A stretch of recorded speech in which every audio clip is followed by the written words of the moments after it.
Naglalaro ng bilyard sa mga lalaking yan sa isang restaurant sa barangay Mauway, Mandaluyong.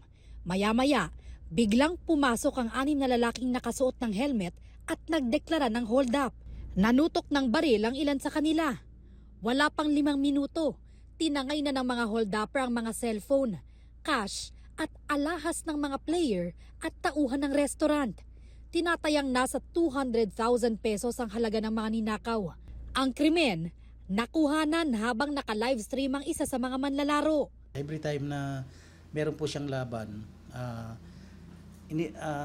inilalive niya po yung kanyang laban. Doon po naman nagkataon na nahagip yung mga suspect doon sa kanyang mismong pag-live. Malaking tulong po yun, ma'am, dahil doon sa loob ng restaurant, bagamat wala pong CCTV. Nagsagawa ng dragnet operations ang pulisya.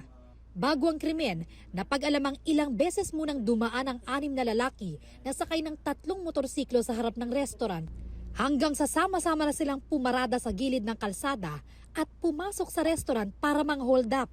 Tukoy na ng pulisya ang 2 sa 6 na suspect. Nalaman namin na itong mga suspect, sa 2 suspect po ay may mga previous record na at may mga standing warrant of arrest na may kaugnayan din po sa iba't ibang kaso.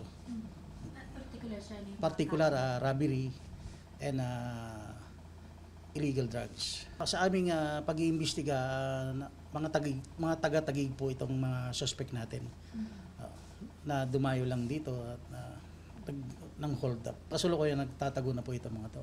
Patuloy na tinutugis ang mga suspect na mahaharap sa reklamong robbery. Aalamin din kung lisensyado ang mga baril na ginamit sa krimen. Sinusubukan pa namin kuhanan ng panig ang restaurant.